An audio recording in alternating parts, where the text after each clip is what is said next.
오늘 함께 나눌 하나님 말씀은 사도행전 6장 1절부터 7절까지입니다.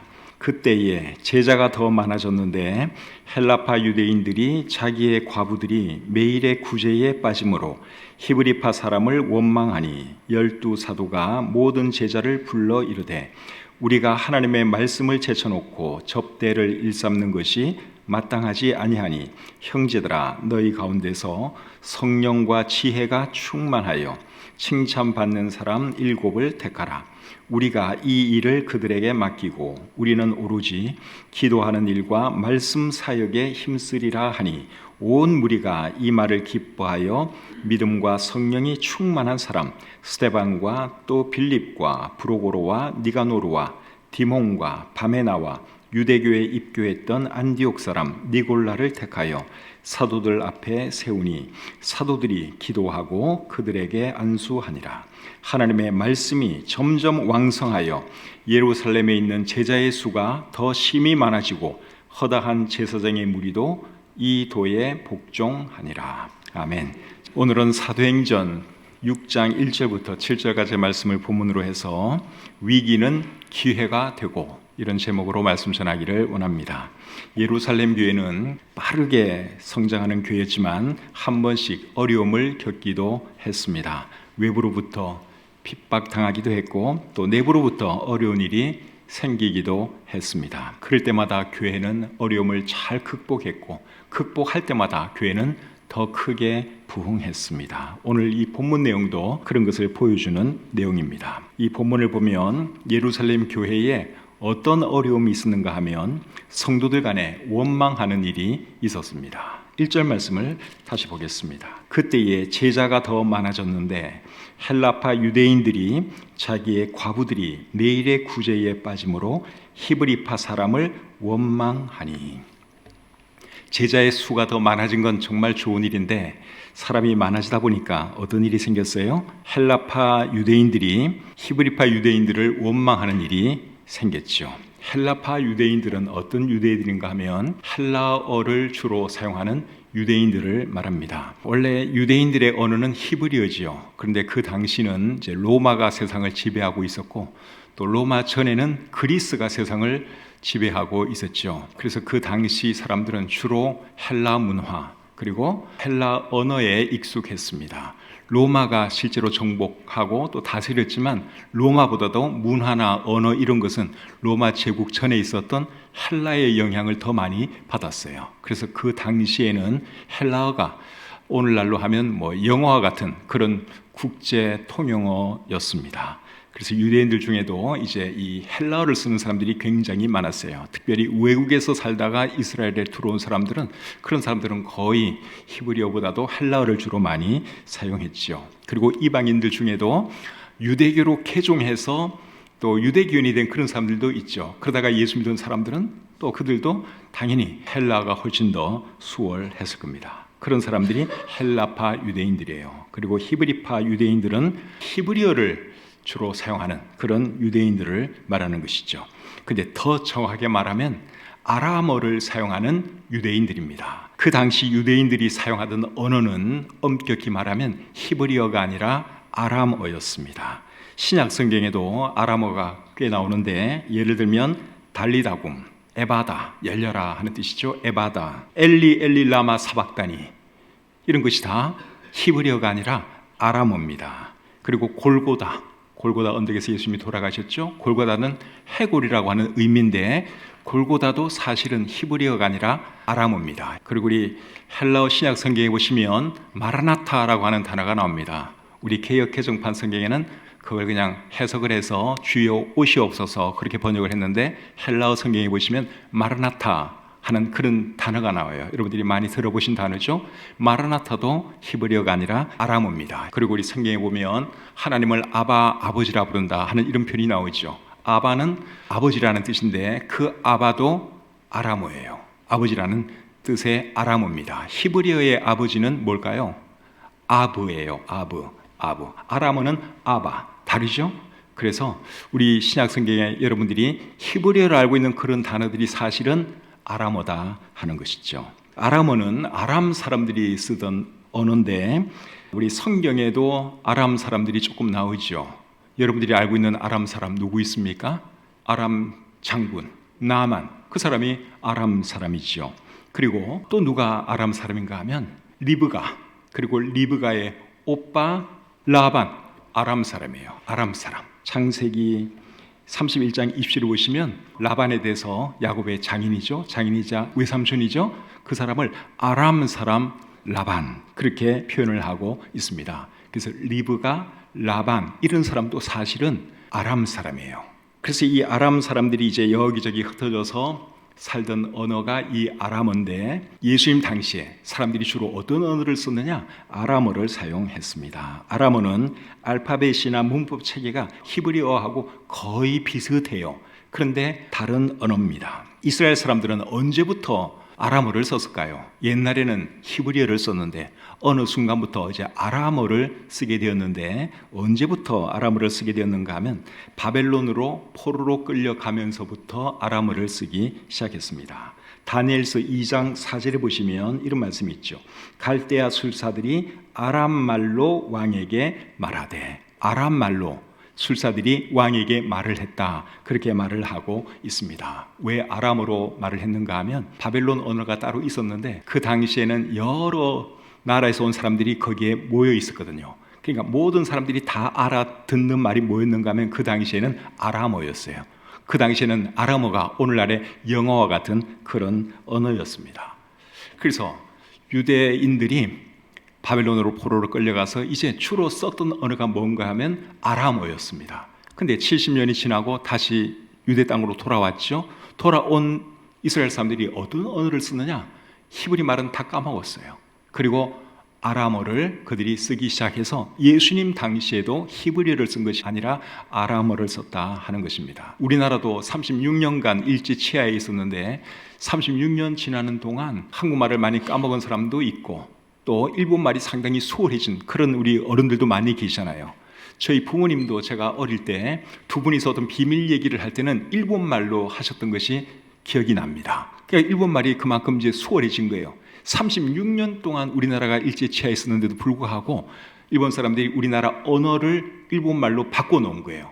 근데 70년 동안 바벨론에서 생활을 했으면 얼마나 많은 영향을 받았겠습니까? 히브리어 당연히 못 쓰게 만들었겠죠. 그러니까 이제 주로 쓰던 말이 아람어였고, 이스라엘 땅으로 돌아온 뒤에도 그들은 계속 아람어로 소통하기 시작한 거예요. 그래서 예수님 당시에도 주로 쓴 언어가 히브리어가 아니라 아람어였다 하는 것이죠. 그건 그렇고 헬라파 유대인들이 히브리파 유대인들을 원망하는 일이 생겼는데 무슨 일 때문에 원망을 했습니까? 헬라파 유대인들의 과부들이 매일의 구제에서 빠졌기 때문에 그 일로 인하여 원망했다. 그렇게 우리 1절이 말씀을 하고 있죠. 매일의 구제에 빠졌다 하는 말은 매일의 구제 사역에서 소외되었다, 소홀히 여김받았다, 그 말이죠. 그러니까 이제 불만이 생긴 거예요. 그래서 이제 원망을 했는데, 원망했다는 말은 불평을 터뜨렸다, 그런 뜻입니다. 그래서 우리 새번역 성경에서는 불평을 터뜨렸다, 그렇게 번역하고 있습니다. 교회에서 여러분 이런 일이 생기면 굉장히 안 좋죠. 교회가 쫙 갈라져 가지고 헬라파 유대인들, 히브리파 유대인들 이렇게 쫙 나눠져 가지고 서로 불평하고 서로 싸우고 그러면 이거 굉장히 안 좋은 겁니다. 잘못하면 교회가 둘로 쪼개질 수도 있습니다. 예루살렘 교회로서는 큰 위기 상황을 만난 거예요. 그런데 사도들이 그 위기를 잘 극복했는데 어떻게 극복을 했느냐? 사도들을 세움으로 그 문제를 극복했죠. 사도들을 세운 것이 아니라 집사들을 세움으로 그 문제를 잘 해결했습니다.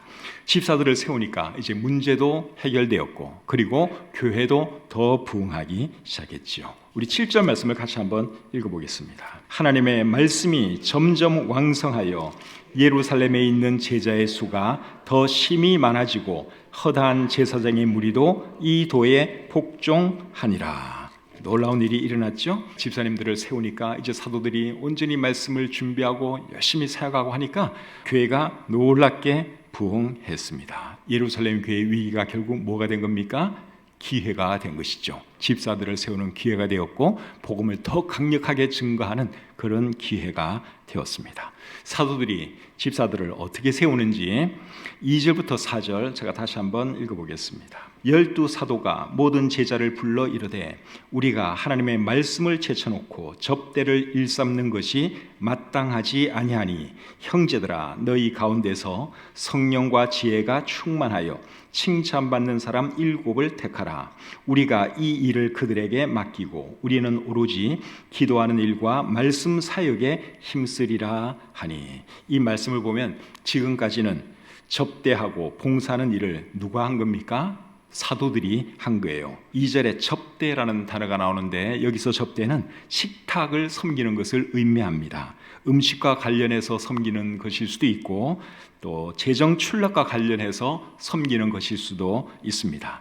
사람이 안 많았을 때는 사람들 섬기고 봉사하는 것이 전혀 문제가 안 되었는데 이제 사람이 많아지다 보니까 일손이 부족해졌죠. 그러니까 이제 어떤 과부들이 매일의 구제에서 소외되는 그런 일도 발생을 했고 그러다 보니까 이제 원망하고 불평하는 일이 벌어진 것이죠. 그래서 사도들이 어떻게 합니까? 이제부터는 기도하고 말씀 전하는 것만 우리가 하고 봉사하고 섬기고 하는 이런 것들은 사람들을 세워서 하도록 하겠습니다. 그렇게 발표를 했죠. 그렇게 해서 세워진 사람들이 누구예요? 집사들이에요. 오늘 이 본문에 보시면 이제 7명의 집사가 처음 세워지게 되는 것이죠. 그런데 오늘 이 본문에는 집사라는 단어는 나옵니까? 안 나옵니까? 안 나오죠. 오늘 이 본문에는 집사라는 단어가 나오지 않습니다. 그런데 집사와 관련이 있는 단어가 2개 나와요. 그 단어가 뭔가 하면 구제와 접대라는 단어입니다. 집사를 헬라어로는 디아코노스라 그럽니다. 디아코노스라고 하는 이 헬라어에서 나온 영어 단어가 디컨, 집사라는 말입니다. 디아코노스, 디컨 조금 비슷하죠. 영어의 디컨, 집사가 어디서 나왔느냐? 헬라어의 디아코노스에서 왔습니다. 근데 구제는 헬라어로 뭐라 그러는가 하면 디아코니아라 그럽니다. 1절에 나오는 구제는 헬라어로 디아코니아라 그러고 그리고 접대는 헬라어로 디아코네인 그렇게 되어 있습니다. 디아코노스, 디아코니아, 디아코네인 비슷하죠?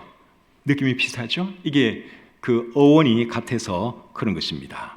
그래서 디아코네인 그리고 디아코니아 이 말에서 나온 말이 뭔가 하면 디아코노스라고 하는 집사라고 하는 단어입니다.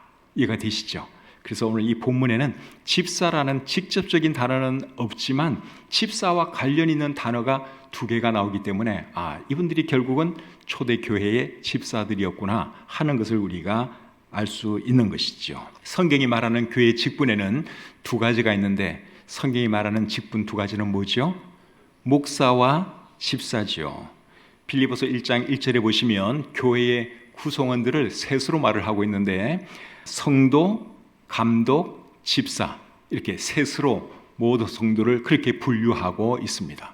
우리 이 자리에 있는 분들도 결국은 이 셋 중에 하나에 들어가는 거예요. 성도 아니면 집사 아니면 목사 이렇게 분류가 되는 것이죠. 빌립보서 1장 1절에는 이제 감독이라는 말을 쓰고 있는데 감독은 목사를 의미하는 것입니다. 감독을 장로라 하기도 합니다. 그래서 우리 신약 성경을 잘 읽어보시면 목사, 감독, 장로는 결국 같은 직분을 의미합니다. 거기에 대해서는 사도행전 20장 17절과 28절을 여러분들이 잘 비교해서 읽어보면 목사가 감독이고 감독이 장로고 장로가 감독이구나 목사구나 하는 거 여러분들이 어렵지 않게 알 수 있습니다.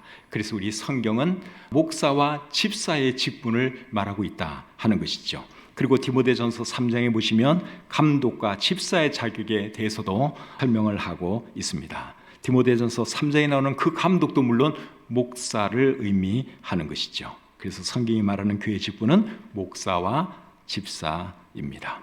집사의 자격에 대해서 오늘 이 본문은 어떤 말을 하는지 3절을 다시 보겠습니다. 형제들아 너희 가운데서 성령과 지혜가 충만하여 칭찬받는 사람 7을 택하라. 자, 여기 보시면 어떤 사람을 집사로 세우라고 말을 하고 있습니까? 성령과 지혜가 충만하여 칭찬받는 사람을 뽑으라, 세우라 그렇게 말을 하고 있죠. 칭찬받는 사람은 평판이 좋은 사람, 신망이 있는 사람, 검증된 사람, 그런 사람을 말합니다. 어떤 면에서 검증되고 어떤 면에서 평판이 좋아야 한다는 거예요? 성령 충만하고 지혜가 있는 면에서 검증된 사람, 칭찬 듣는 그런 사람을 세워라 그렇게 말씀을 하고 있죠. 교회에서 중요한 일을 감당할 일꾼이 성령 충만하지 않으면 되겠습니까? 안 되겠습니까? 안 되죠. 성령 충만해야 하죠. 성령 충만하다는 말은 성령의 지배를 받는 것을 의미합니다. 성령 충만한 사람은 술 마실까요? 안 마실까요? 성령 충만한 사람 술 안 마십니다. 에베소서 5장 18절에 보시면 술 취하지 말라 이는 방탕한 것이니 오직 성령으로 충만을 받으라. 그래서 우리 교회에서도 제가 집사로 추천할 때 꼭 제가 물어보는 게 있어요. 술 마십니까? 안 마십니까? 담배 핍니까? 안 핍니까? 제가 그거는 꼭 물어봐요. 왜냐하면 집사는 적어도 술, 담배는 안 해야 되거든요. 그 외에도 뭐 많이 있겠지만 일반적으로 그래도 적어도 이거는 하지 않아야지 본이 되겠다 싶은 생각이 들어서 제가 그것을 꼭 묻습니다. 그래서 집사가 되려면 일단 성령 충만해야 한다 하는 것이죠. 모든 면에 있어서 본이 되어야 하는 것이죠. 성령 충만하지 않은 사람을 집사로 세우면 어떻게 될까요? 교회가 욕을 먹습니다. 집사 자격도 없는 희한한 사람을 집사라고 세워놓으면 그 사람이 돌아다니면서 얼마나 참 안 좋은 간증을 많이 보이겠습니까? 그래서 그런 사람을 집사로 세우면 그 사람도 욕을 먹겠지만 교회가 욕을 먹는 거예요. 저게 무슨 집사야 이러지 않겠습니까? 그래서 집사를 세울 때는 정말 성령 충만한 사람, 믿음 있는 사람, 그런 사람을 세워야 하는 것이죠. 그리고 교회에서 중요한 일을 잘 감당하려면 지혜도 있어야겠죠. 교회는 이제 여러 가지 또 결정해야 될 일도 있고 정말 머리를 써야 할 그런 일도 많이 있습니다. 그래서 이제 지혜 있는 사람을 세워라 그렇게 말을 하고 있는 것이죠. 집사의 자격과 관련해서 또 다른 말은 이 본문에 없습니까? 예를 들어서 집사는 남자로 세워라 하는 그런 말 오늘 이 본문에 있습니까? 없습니까? 있는 것 같기도 해요. 제가 볼 때는 이게 눈에 잘 안 들어올 수도 있는데 제가 보면 그 말도 하는 것 같습니다. 자, 3절 말씀을 한번 보겠습니다. 3절 형제들아 너희 가운데서 쭉 끝에 보면 7을 택하라. 형제들아 너희 가운데서 7을 택하라 그렇게 말을 하고 있죠. 여기서 말하는 형제들은 이제 크게 두 가지로 이해가 가능하죠. 여기서 말하는 형제들을 포괄적인 의미에서 뭐 남자 여자를 다 포함해서 형제들아 그렇게 말한 것으로 이해할 수도 있고 아니면 진짜 그대로 형제들 남자들에게 이 말을 한 것으로 우리가 이해할 수도 있습니다. 예를 들어서 이제 형제를 사랑하라 우리 성경이 그렇게 말을 할 때 그 형제는 뭐 남자에 다 포함하는 말이죠. 그렇죠? 형제를 사랑해야 한다 그럴 때는 남자 형제들만 사랑해 그 말은 아니잖아요. 형제 자매들을 사랑하라 그 말이죠. 그래서 오늘 이 본문에 형제들아 너희 가운데서 7을 택하라 그랬는데 여기서 말하는 이 형제들은 남자 여자를 다 포함하는 그런 포괄적인 의미인지 아니면 진짜 말 그대로 남자들을 말하는 것인지 그걸 우리가 분간을 해야 되는데 그걸 분간하려면 문맥을 잘 봐야 됩니다. 자, 2절부터 제가 다시 한번 읽어보겠습니다. 2절 12사도가 모든 제자를 불러 이르되 여기 말하는 모든 제자는 이제 모든 성도들을 말하는 것이죠. 남자 여자 할 것 없이 예루살렘 교회 모든 성도를 말하는 것입니다. 성도 모두를 모아놓고 3절에 보시면 형제들아 너희 가운데에서 7을 택하라 그렇게 말을 하고 있습니다. 그리고 이제 5절을 보시면 온 무리가 이 말을 기뻐하여 7사람을 택했다 그렇게 말을 하고 있죠. 그러면은 여기 이 형제들은 포괄적인 의미의 형제들일까요? 아니면 진짜 어떤 남자들을 말하는 것일까요? 제가 볼 때는 남자들을 말하는 것 같아요. 왜냐하면 이 교회 성도들은 남자로 이해했거든요. 그러니까 남자들만 세웠지. 만약에 이 형제들 하는 말을 포괄적인 의미로 이해를 했다면 여기 집사 7명 중에는 여자도 적어도 한두 명, 두세 명 포함돼야 돼요. 근데 다 한결같이 남자들만 세웠거든요. 그렇다면 여기서 말하는 이 형제들은 결국 말 그대로 남자들을 의미하는구나 하는 것을 우리가 알 수 있죠. 그래서 우리 교회는 집사를 세울 때 남자 집사만 세웁니다. 우리 교회는 여자 집사가 없잖아요. 이제 이런 말씀 때문에 그런 거예요. 그 초대교회 전통 자체가 여자 집사가 없었고 해서 우리 교회는 남자 집사로만 세우는 것이죠. 여자 집사를 세우는 교회들도 나름대로 성경적인 근거를 가지고 있기는 합니다. 가장 대표적인 말씀이 로마서 16장 1절과 디모데전서 3장 11절인데 한번 보여드릴게요. 디모데전서 3장 11절을 보겠습니다. 여자들도 이와 같이 정숙하고 모함하지 아니하며 절제하며 모든 일에 충성된 자라야 하지니라. 디모데전서 3장에는 감독의 자격과 집사의 자격에 대해서 쭉 말을 하다가 중간에 이제 이 말을 하는 거예요. 여자들도 이와 같이 정숙하고 모함하지 아니하며 절제하며.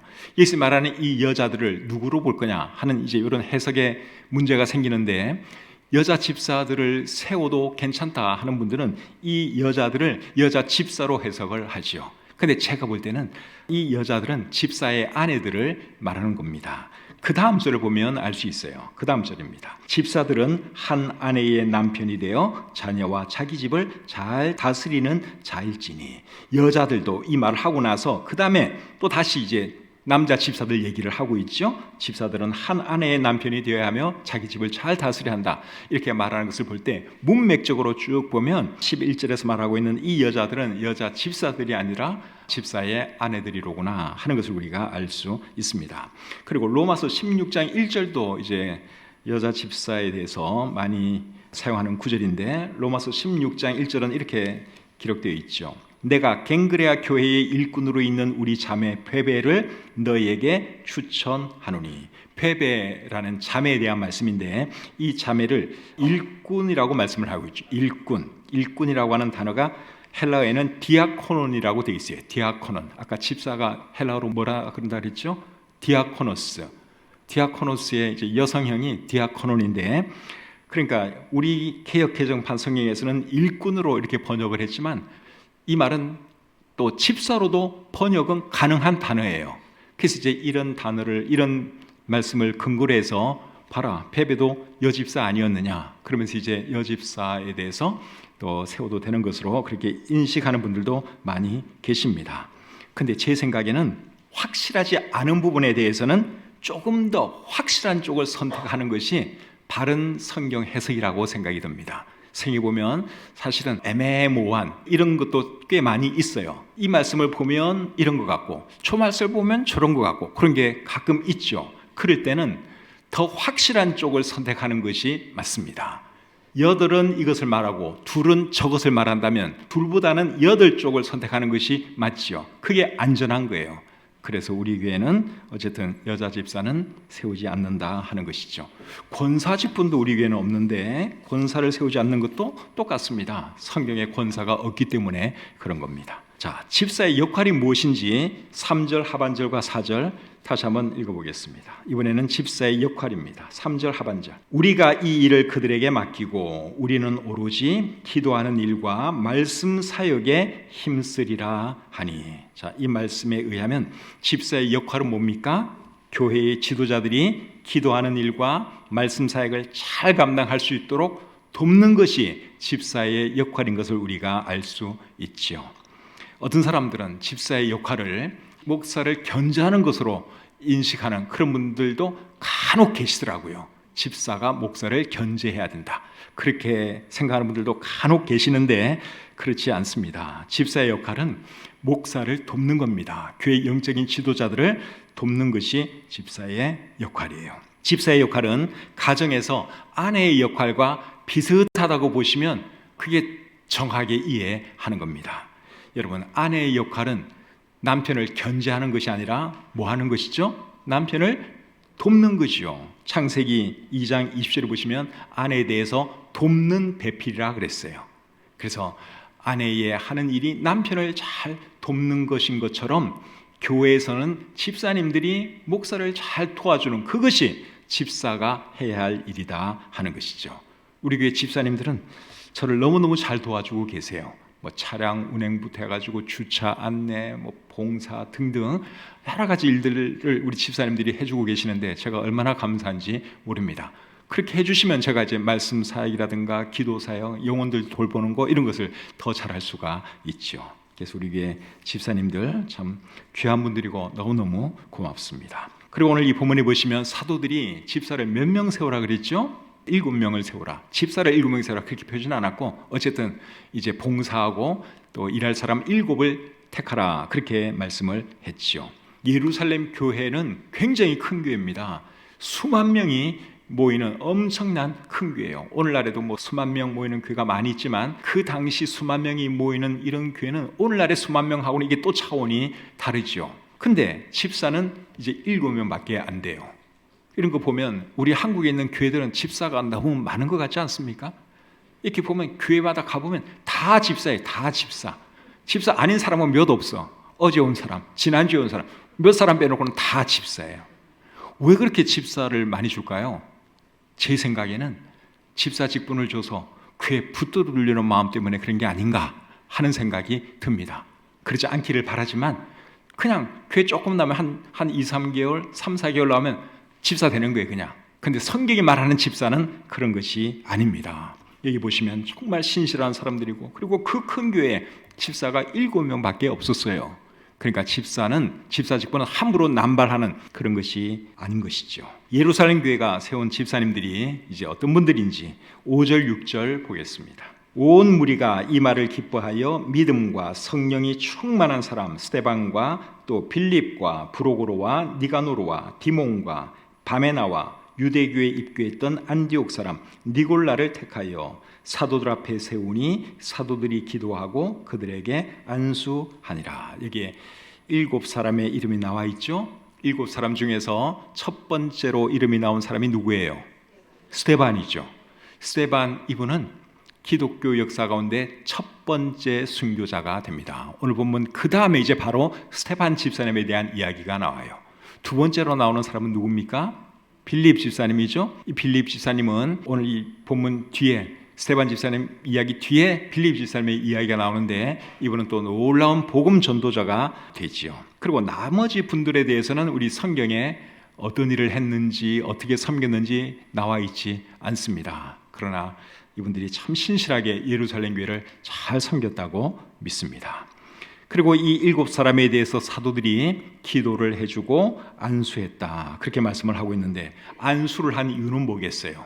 안수를 해준 이유는 이분들은 예루살렘 교회가 공식적으로 세운 일꾼들입니다. 그것을 천명하는 차원에서 그걸 나타내기 위해서 사도들이 손을 얹고 그분들을 안수해 주었습니다. 안수까지 해준 것을 보면 이분들을 초대교회의 초대 집사로 봐도 전혀 무리되지 않는다고 생각을 합니다. 그래서 이 7분은 서리 집사를 거쳐서 안수 집사가 된 것이 아니라 뽑힌 그날 바로 안수받고 안수 집사가 된 거예요. 근데 우리 성경에는 사실 서리 집사, 안수 집사 이런 구분도 없습니다. 그래서 우리 교회는 서리 집사, 안수 집사 구분 없죠. 우리 성도님들이 집사로 딱 뽑으면 한두 달 뒤에 준비해서 바로 안수를 하죠. 그렇게 해서 우리 교회도 하여간에 성경과 비슷하게 가장 근접한 형태로 우리가 집사님들을 선정하고 세우고 있습니다. 자, 이제 마지막으로 7절을 보겠습니다. 하나님의 말씀이 점점 왕성하여 예루살렘에 있는 제자의 수가 더 심히 많아지고 허다한 제사장의 무리도 이 도에 복종하니라. 예루살렘 교회가 7사람의 집사를 세웠더니 하나님의 말씀이 점점 더 왕성해졌다 그렇게 말씀을 하고 있습니다. 사도들이 말씀 사역과 기도 사역을 열심히 한 결과가 이렇게 나타난 것이죠. 그리고 하나님의 말씀이 점점 왕성해지면서 더 많은 사람들이 예수를 믿었고, 그리고 허다한 제사장의 무리도 도에 복종했다 그렇게 말씀을 하고 있습니다. 그 당시 성전에서 일하던 제사장들이 몇 명인지 알 수 없지만 적게는 수백 명, 많게는 수천 명으로 보기도 합니다. 수많은 제사장들이 사도들이 전한 복음을 듣고 이 사람들이 예수님을 믿었다는 사실이에요. 원래 이 제사장들은 사두개파에 속한 사람들입니다. 사두개파는 부활을 믿지 않는 사람들이에요. 부활을 안 믿는 사람들이 예수 그리스도가 부활했다고 하는 그 사실을 믿고 크리스찬이 되었으니 여러분 얼마나 놀라운 일입니까? 이렇게 해서 예루살렘 교회의 위기는 결국 뭐가 되었습니까? 기회가 되었어요. 집사들을 세우는 기회가 되었고 복음을 더 강력하게 증가하는 놀라운 기회가 되었죠. 살다 보면 저와 여러분도 위기를 만날 때가 있습니다. 위기 없는 인생은 없죠. 어려움이 수시로 찾아옵니다. 위기가 찾아올 때 여러분 그 위기 앞에 무너질 수도 있고 아니면 위기를 극복해서 위기를 기회로 바꿀 수도 있습니다. 예루살렘 교회가 그 위기를 잘 극복하고 기회로 바꾼 것처럼 저나 여러분들이나 그리고 우리 교회가 그렇게 할 수 있는 교회가 되기를 바랍니다. 그리고 주님 오실 때까지 우리 교회도 이 예루살렘 교회처럼 하나님 말씀이 점점 왕성해지는 교회가 되어서 더 많은 사람들을 주님께로 이끌고 구원으로 인도하는 그런 교회가 되기를 소원합니다.